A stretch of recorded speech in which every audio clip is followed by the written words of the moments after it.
Back when the programming on Channel 2 was still a make-it-up-as-you-go adventure, the station was lucky to have a man named Stu Kerr show up at the front door of the old Sun Building at 2 West Redwood Street, right near Baltimore Street, one day in 1952. Ed Mick gave Stu Kerr his audition. Stu wanted to try out for television, and he read the announcements, and he did everything fine. His voice was excellent and all that sort of thing. And I said to Bob Cochran, I think he's a winner. Let's try him. Bob said, fine, let's go with him. And, of course, then Stu started creating his own images, and the next thing you know, he had the janitor on the air, and he was a huge success with that stuff.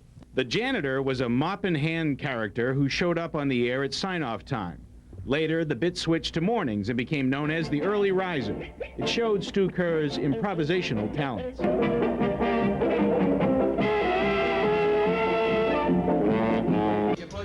Over the years, Stu Kerr became Baltimore's Bozo the Clown and the Captain Gown Professor Cool.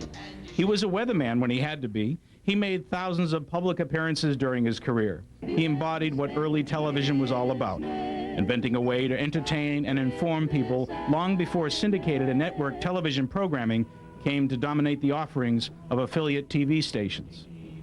Kevin Clash, the voice of the famous Muppet Elmo, started his career working with Stu Kerr in Baltimore television.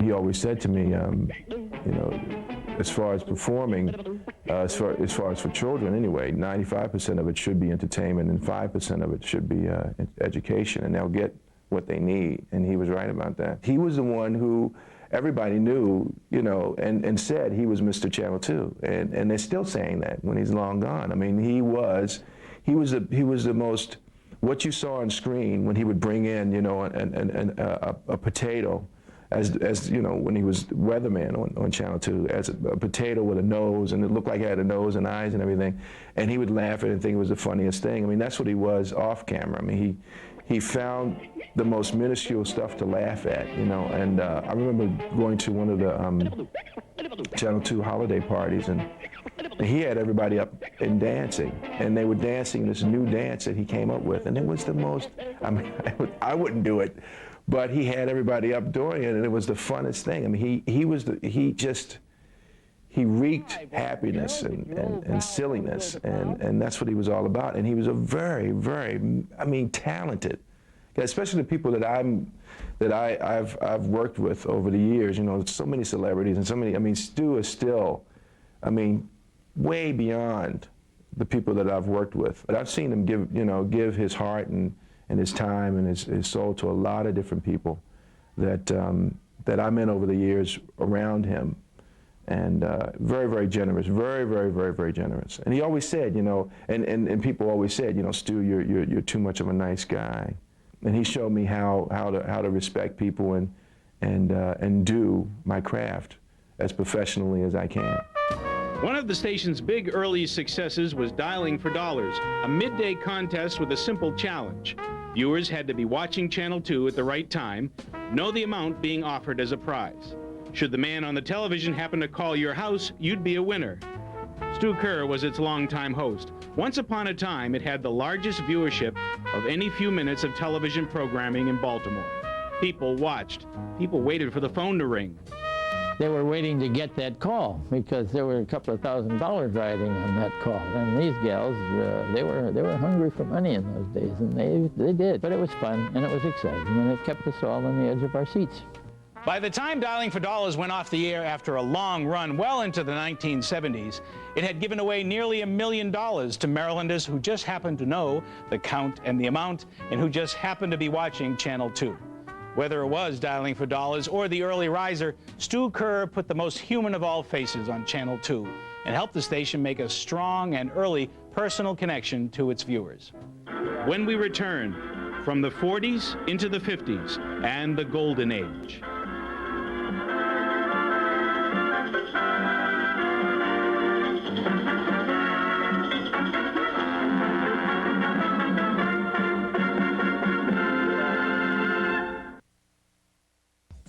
It's Auto Fair at the new Bill Kids Toyota Volvo.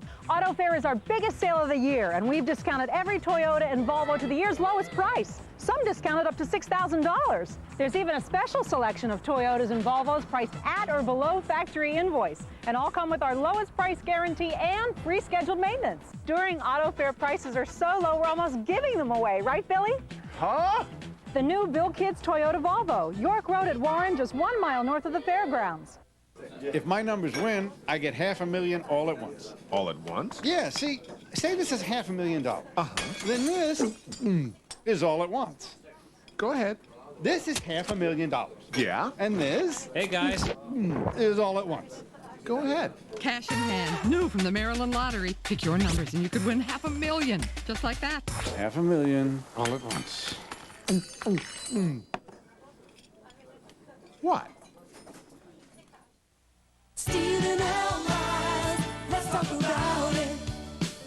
I know that your time is just as important to you as mine is to me. So we have 8 convenient area locations to serve you to discuss your legal problems.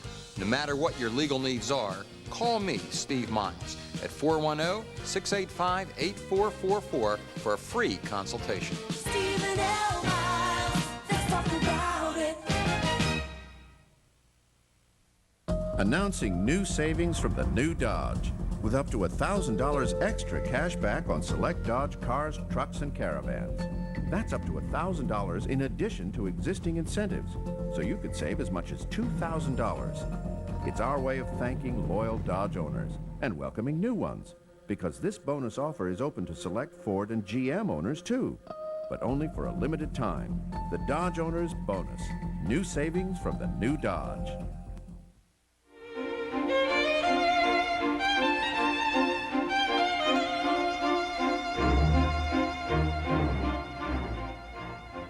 This is where television in Baltimore began, Pimlico Racecourse. It was here on October 30th, 1947, that WMAR went first on the air with a live telecast of 2 horse races and a rooftop fashion show in between. Though futurists had predicted it, no one working for WMAR that day could have imagined that television would become a global power, touching just about every culture on Earth, impacting every aspect of modern life. Ralph? What do you want now? How many eggs do you Those of us who grew up in a TV-saturated world have a hard time imagining what life was like without it. And some of the earliest images of television, what passed for programming, amuse us. They seem corny or quaint now, but they were probably reflective of their times and reflective of television's growing pains during the scramble to find form and purpose. Jack Dawson was an early Channel 2 announcer, later sports anchor. It was interesting because no 2 days were alike, and I don't like routine a whole lot. So because no 2 days were alike, I sort of liked that part of it. You know, there were 5 or 6 guys at just 3 stations. You know, 5 or 6 guys here, 5 or 6 guys at BAL, 5 or 6 guys at WJZ, and those were the people everyone knew. And everywhere you went, you know, people would talk to you about the last thing you'd done, and either they liked it or they didn't like it, and they'd tell you. But it was a little awesome to realize that you know, almost everybody out there on the street, when you'd walk by, would know who you are. It's awesome to me. I've been retired now 5.5 years, and people still will stop and say, "You're," and I say, "Yes, I am," and they remember fondly, and I think that's terrific. We were bringing them the information at the time when this medium was becoming the greatest source of that information for the average Joe who came home from work a day and sat down in front of his television set. Interest in television escalated rapidly in Baltimore. Several months after WMAR got on the air, 2 other stations got their signals out, and within just a few years, the competition for viewers and advertising dollars was fierce. I'm the man who comes around with golden Guernsey milk. It's good for all the family because of lots of energy. It's a bright beer, a light beer, American's the right beer. The Diamond Label's your best friend. We knew that BAL was coming on the air, and then another one came on, which was called WAM in those days, WAAM, which later became WJZ. And that was kind of the little old third station. That was Dumont at that time.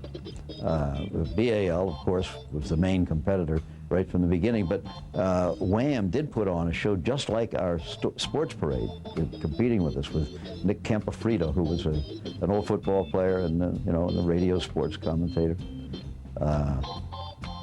The competition was pretty fierce right from the first. In 1947, there were 170,000 television sets in the country. By the end of 1948, 250,000. 1948 is considered a benchmark year by historians. It was the year commercial television really took off. It was a big rollout year for the networks. CBS stole NBC radio stars Jack Benny and Red Skelton to compete with Mr. Television Milton Berle. Now you realize we mustn't be trite. Sure. To get the work right, it's got to be bright. CBS also signed the big man, Jackie Gleason. Hey, plane's just a cup of Tony.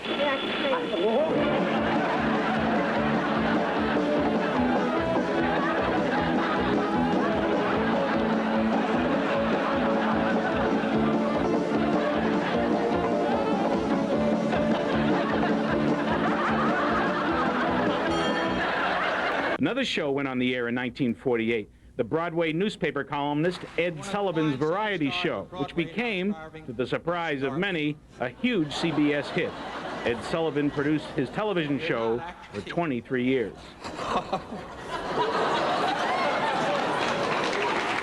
Into that male-dominated world of early CBS stepped Lucille Ball, whose situation comedy still stands as one of the most popular of all time. I love Lucy and she loves me. We're as happy as two can be. All of this programming from New York, from entertainment to news, filtered into Maryland from WMAR-TV. It remained a CBS affiliate until 1981. Bob Cochran was a Channel 2 programming executive for many of those years. Television took off like a running steed. We found many things of great interest to put on the air. Our business department found advertisers to sustain various interesting programs, and those little spots that we call commercials. Lovely, but I meant draw one bow. No. Bow. In a glass. Look, all I want is a glass of beer with a nice head. That's it, Mr. Ball. Everybody was surprised, including, thank goodness, the people at WMAR-TV, at the speed with which the medium grew, both local and national. We became the 6th station to join the CBS television network. And of course that made my job a lot easier because CBS took most of the hours and reduced my job considerably. I could concentrate more on local materials, local people. All of us were surprised and pleased at the speed with which television progressed. WMAR grew in its influence and its coverage and its acceptance among our viewers for 100 miles in every direction. And we became quite proud of what we had put on the air for the Baltimore Sun, and we hope that many people will appreciate also their favorite programs, which viewed Baltimore as it was in those days and as it still is. Through the 1950s, as it grew into a major commercial power, TV not only reflected the American culture, it defined it. Its ascent was astounding. When I first saw television, it was such a phenomenon, giving pictures to words. That's what you were doing. I had no idea how far it would go. I did know this. I did know that it was going to create some serious problems for other news media, because you can listen to a news show on radio, you can listen or read about the news in the newspaper, but to see it unfolding before your very eyes, although it was filmed, perhaps an hour before or yesterday or whenever, it was a phenomenon that captured the interest of people. And I got to tell you, when it first came along, I suspected, being a newspaper guy, I suspected that sooner or later that will be the source of folks getting their information. Just 15 years after its big breakout of 1948, television established a stronghold on the very edge of global history. The death of John Kennedy. I did the funeral from St. Matthew's, and that was brought for one of the first shows telecast to Europe live. That weekend, it seems to me that television never went off, and it went from bad to worse. The whole nation is mourning Jackie Kennedy and LBJ and Mrs. Johnson all coming back, Jackie's clothing covered with blood, and they finally unload the president's body here in Bethesda. And this whole thing we are following, and then on a Sunday, I'm looking at television still, and they kill Oswald. Jack Ruby kills Oswald on television. And it seemed to have gone from frightening to devastating. Prior to that, television's been around, for 15 years before that happened, but television was still basically an entertainment medium, local entertainment and national entertainment. But a lot of the local programming was entertainment, so it was perceived as something less serious than it became when its abilities to take you there live happened at that particular time. Technical facilities had begun to be developed that made it possible to get out and get live and get on the air. We had no tape in this building of any kind until the early 60s. I knew then that this was it, because we had so many viewers and so much interest, and we were able to show so much, that this was it. There was no going back then. When we come back, more from WMAR's Film Archives. A nostalgic peek at the Baltimore of 50 years ago.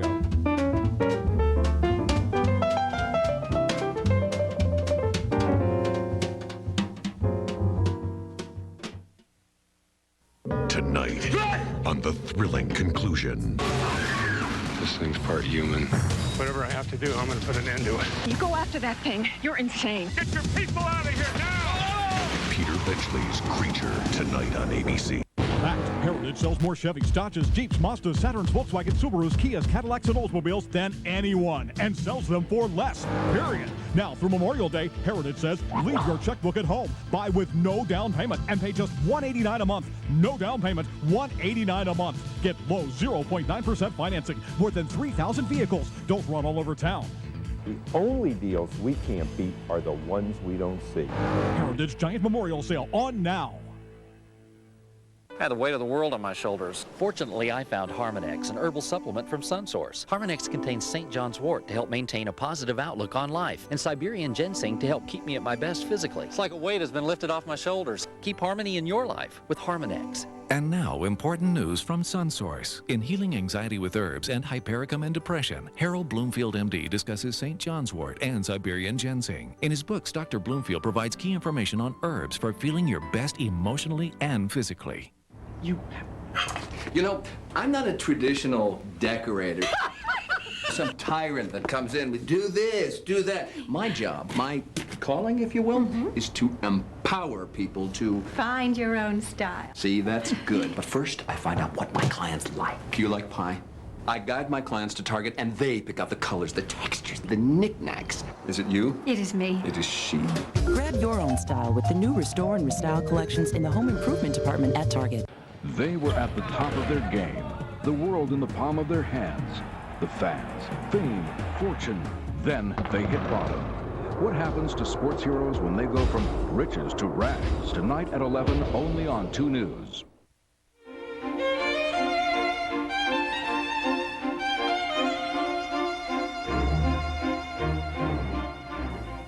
Hi, everybody. This is Jim McManus. I'd like you to meet right now one of the most famous young men in baseball, despite the fact he hasn't gotten to the point of pitching his first major league game yet. This is Paul Pettit, the 18-year-old California boy to whom the Pittsburgh Pirates paid a reported $100,000 last winter to sign a contract. Remember, Paul's with the New Orleans Pelicans right now, but today, as you see, he's in Baltimore. Paul, what you doing in town here? May 1950, on WMAR-TV Baltimore, future broadcasting legend Jim McKay, then known as Jim McManus, interviews a baseball bonus baby visiting Baltimore to see a doctor about a sore arm. Jim McManus McKay launched a long, award-winning career from behind a Channel 2 microphone. He was there at the very beginning. When that $100,000 story broke, I guess a lot of pressure came down on you, didn't it? We've really only touched on the first decade or so in the life of this TV station. But WMAR's first 10 years were extraordinarily busy, from building a transmitter and getting its signal into the air, from devising programming and hiring people to give the station its personality. Along the way, Channel 2 established itself as Maryland's TV station, and it turned a camera on the community it served. Baltimoreans who tuned into the station in the late 1940s and early 1950s could see their community in a way they never had before. And so we come again irresistibly to Channel 2's rich film archives, which provides a kind of home movie of the Baltimore that used to be. Here's the Chesapeake Bay Bridge under construction in 1950, still 2 years away from its opening. Here's May Day in Essex, and the circus arriving in Baltimore. Whether you lived through these times or have always wondered what they were like, how people looked and moved back then, we leave you with this last look at the Baltimore captured forever 50 years ago by Channel 2. I'm Don Kellett, president of the Baltimore Colts. A little warm to be thinking about football, but we're certainly thinking about it. And our fans are here today at 2013 North Charles Street picking up their season tickets.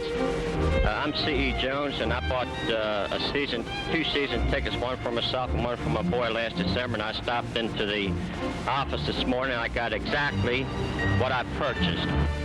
Yes, I'm Tony, the barber, and I'm just going to buy some a ticket, and I wish we beat the Washington. Certainly I shall not seek the support of Jack Pollock or any other political boss or would-be boss. We have a good group of young ball players here for the opening of the instructional camp. Ladies and gentlemen, this is Dave Stickle, and let's talk turkey. We're at the annual turkey auction sponsored by the Maryland State Poultry Council, the Maryland Turkey Producers Association, and the Maryland Farm Bureau, the Maryland State Fair Board, in the crowded lobby of all places, the Lord Baltimore Hotel.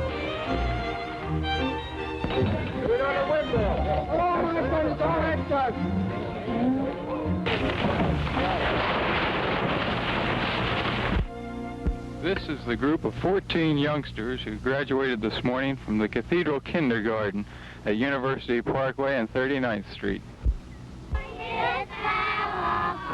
After the opening prayer, the entire school joined in singing, "I Wish I Were a Little Bird."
And now the purple dusk of twilight time steals across the meadows of my heart.